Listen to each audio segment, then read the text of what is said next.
profesores del Sistema de Formación Socialista, Simón Rodríguez, que ha habido distintos tipos de integración. Está, por ejemplo, la Unión Europea, que se dice que es muy exitosa, habría que analizarlo con calma.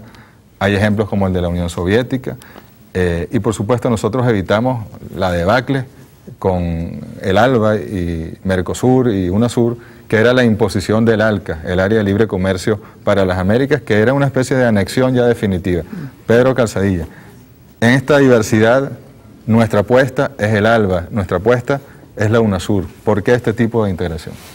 Bueno, yo creo que estamos frente a una experiencia única en la historia de la humanidad, yo creo.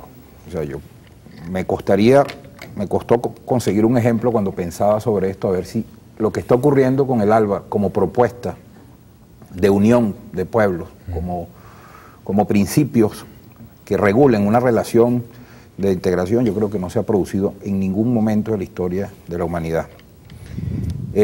Sin duda, si tú tratas de comparar lo que ocurre con el ALBA con las experiencias anteriores, puedes hacer la comparación, pero van a ser difíciles los puntos de comunión, porque los principios por los cuales se funda el ALBA en relación en cómo orienta, es decir, nada más la posibilidad que se le hubiera planteado a algunos de estos ejercicios de unión y de integración económica y política, de que había de haber un plan de operación para la vista, para sacar de la oscuridad, devolverle la visión a miles de personas, en un plan de alianza y de cooperación extraordinario. Eso hubiera sido absolutamente fuera de sentido. Solo es posible pensarlo en el contexto actual.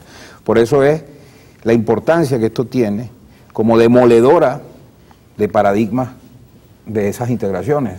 Ni siquiera lo que se produjo en las relaciones entre los países del llamado bloque socialista, del bloque soviético, de la experiencia de lo que llaman socialismo real, donde esas experiencias tuvieron como característica un signo de hegemonía de uno de los participantes, que al final terminó operando como neutralizador de las fuerzas que hubieran podido desarrollarse de una integración plena, armónica, horizontal.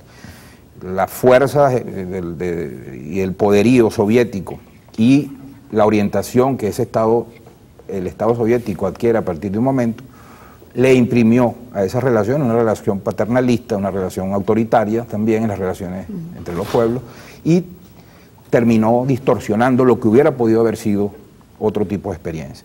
En el ALBA, la maravilla es que estamos ante una experiencia absolutamente horizontal y donde la hegemonía entre algunos de sus miembros está erradicada, y tiene que ser un elemento que debemos cuidar, porque ahí está la garantía de la salud de la experiencia. Ahora, fíjense que el ALBA surge en momentos muy particulares.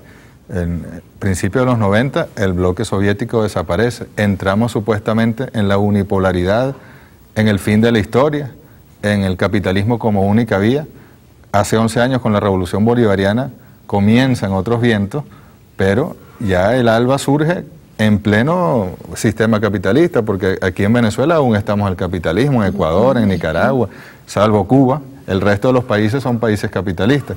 Y sin embargo, este tipo de integración, que es contraria al sistema que se ha impuesto, va avanzando y va teniendo éxito, aunque con puñaladas por la espalda como la de Honduras, profesora. Claro. Fíjate, el presidente Correa, al que veíamos hace poco, habla de que estamos en una nueva época, ¿verdad? Vivimos una nueva época. Y esa nueva época quizás arranca de finales de la década de los 60. Por allá, por el 68, se eliminó la libre convertibilidad del dólar por oro. Comenzó aquella crisis del sistema capitalista. La década del 70 también fue muy particular. Y luego la CEPAL denominó a la década de los 80 y de los 90 como décadas perdidas para el desarrollo. En ese que estás hablando prácticamente de 32 años, es una coyuntura larga, o pudiéramos decir, es una onda larga contra Tief, es decir, una crisis del sistema capitalista en una onda larga que todavía permanece en el sistema capitalista mundial. Hay recuperaciones, pero luego vuelve nuevamente la economía a caer y con ella toda la problemática social que hemos vivido. Se da un proceso, por ejemplo, de feminización de la pobreza. Las mujeres son incorporadas a la actividad productiva, pero en trabajos de muy baja calidad y de muy baja remuneración, en las maquiladoras, por ejemplo. Eso significan muchísimas horas de trabajo. Aquellos que habían ganado las trabajadoras y los trabajadores con sus luchas por lograr, por ejemplo, disminuir las jornadas de trabajo, aumentar sus beneficios económicos, se vienen abajo con el modelo neoliberal, porque por supuesto el modelo neoliberal está íntimamente vinculado a esas décadas perdidas para el desarrollo, y los trabajadores y las trabajadoras se lanzan a la calle. Se dan en la década de los 90, convocada por las Naciones Unidas, varias reuniones muy importantes, que si la Cumbre de la Tierra, la Cumbre Social, la Cumbre de las Mujeres, diferentes cumbres se dan en la década de los 90. Y paralela a esas cumbres, los pueblos en la calle, allí mismo, en las mismas ciudades donde se están desarrollando tales cumbres. De manera que, a pesar de esas décadas perdidas para el desarrollo, nuestros pueblos van avanzando y eso, del seno de nuestro pueblo, surgen los sujetos históricos, porque hay un papel del individuo en la historia, pero ese papel del individuo en la historia viene de esos procesos. Así surge el presidente Chávez, como un hombre que nace de ese proceso. Así surge el presidente Correa, así surge el presidente Evo Morales.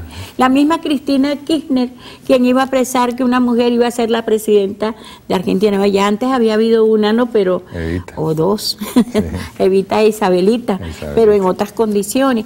Es decir, se da una nueva época, y esa nueva época es la que nos permite un proceso unitario. El presidente Chávez decía, no hablemos de integración, hablemos de unidad, porque la integración tiene que ver con integración de mercancías, tiene que ver con integración de mercados, tiene que ver con lo comercial, pero ahora no se trata, lo decía Pedro hace un ratico, ahora no se trata solo de lo económico o de lo comercial, ahora se trata también, por ejemplo, de Operación Milagro, y eso tiene que ver con lo social, es decir, que nuestros pueblos ahora se hagan complementarios y no competitivos, y que el problema no sea el mercado, sino sea la construcción de una nueva sociedad. En la mayoría, en algunas de ellas, la construcción de la sociedad socialista, no en todas. Nosotros aspiramos que sean todas hacia futuro, ¿no? Claro que sí, pues. Esa es la apuesta. Sin embargo, lo decía también el presidente Evo Morales en aquel video, puede haber, en cada país es soberano y toma sus decisiones, pero el momento histórico, el problema del cambio climático, bueno, los miles de millones de personas en situación no solo ya de miseria, sino de hambre. El tiempo que ha durado este programa se han muerto centenares de niños de hambre en el mundo.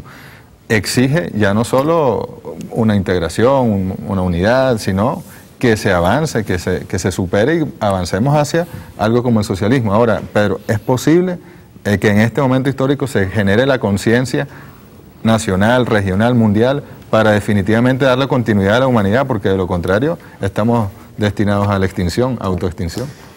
Importante lo que decía Nora, y te hago un inciso antes de comentar lo que propone.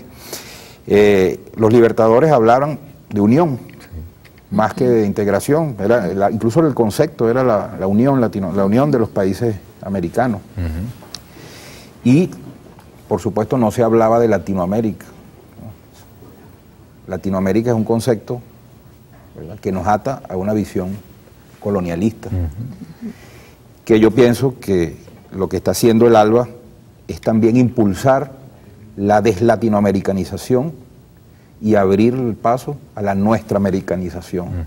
Es decir, yo creo que si deberíamos abrazar un concepto, es el concepto sagrado, precioso de José Martí, en su ensayo que está incluido allí en los cuadernos del programa de formación, que es el ensayo Nuestra América.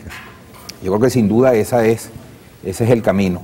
¿Por qué? Bueno, porque se trata de un proyecto ahora sin tutelaje, y Latinoamérica tiene implícito un tutelaje, al menos cultural. Y yo pienso que la clave está allí, la posibilidad de que nosotros recuperemos y hagamos viable este proyecto, y hagamos posible este nuevo mundo que tenemos que hacerlo posible, es con la emancipación cultural, la emancipación de las ideas. Esa es la batalla más dura que nos toca librar. Las otras son importantes, no podemos perderlas de vista. O hay una tendencia siempre a despreciar la dimensión económica en términos de la construcción del cruce del Alba. Yo creo que no debemos perder de vista que esa es una dimensión fundamental sin la cual no vamos hacia ninguna parte. Por supuesto, no es la que protagoniza, no es la única. Están las otras, lo político, lo social, etc. Pero sin duda, nosotros, la única posibilidad que nosotros tenemos de hacer viable este proyecto y convertirlo también en un proyecto, en una alternativa para toda la humanidad, es rompiendo las prisiones ideológicas que nos han sometido y nos han provocado que los pueblos se sientan a gusto con las cosas con los sistemas y los mecanismos que los llevan justamente a su dominación. Nora, un mensaje ya para finalizar a nuestros pueblos, que si bien ven que el ALBA está avanzando con fuerza, pero también ven lo que pasó en Honduras, la amenaza de las bases militares en Colombia o en el Caribe, y que bueno, deben prepararse para la defensa, porque todo cambio estructural implica un proceso dialéctico de confrontación. ¿Qué mensaje les podemos dar? Yo diría que hay que tomar en cuenta el tiempo histórico. El tiempo biológico nuestro es un tiempo corto, pero el tiempo histórico es mucho más largo que eso. En estos momentos hemos sufrido un revés en lo que refiere a Honduras, y quizás puedan sufrirse algunos otros reveses. Esperemos que no. Eso va a depender de la organización de nuestro pueblo, de su formación. Un pueblo que no se forma, que no se organiza, que no respeta, recupera de alguna manera eso, su cultura, su idiosincrasia, lo que nos es propio, digamos así. Y no solo que lo recupera, sino que lo respeta y que avanza con él, no tiene grandes posibilidades. Yo quiero insistir, y esa es mi mensaje fundamental: la formación es vital, y la formación en colectivos. También, por supuesto, uno tiene sus momentos de soledad, ¿verdad?, en lo que puede estudiar, formarse, pero si no debate, si no discute, si no crece con los colectivos, no tiene posibilidades de avanzar. Esta nueva época de la que estamos hablando está asignada por eso, está asignada por esas recuperaciones fundamentales, de esas posibilidades. Y quisiera agregar algo más. Vamos a incorporar también lo femenino en esto, y yo tengo que hacerlo, no me queda más remedio, porque soy parte del movimiento amplio de mujeres, y ese movimiento amplio de mujeres quiere recuperar lo femenino, quiere que los hombres se hagan más femeninos y quiere que las mujeres se hagan menos masculinas, menos mujeres con bigotes, eso es lo que quiero decir, ¿verdad? Más femeninos en el sentido de desarrollar estos principios básicos que no son tan propios, como es la solidaridad, como es el acompañamiento, como es el seguimiento, como es la complementariedad, que tiene que ver tanto con la unidad de estos pueblos nuestros en nuestra América. Así es. Bueno, muchísimas gracias, Nora Castañeda, Pedro Calzadilla. Bueno, la formación para generar esa conciencia para la emancipación cultural que nos decía Pedro, y en consecuencia la liberación. Nosotros vamos a ir a la pausa y regresamos con la síntesis de este debate social.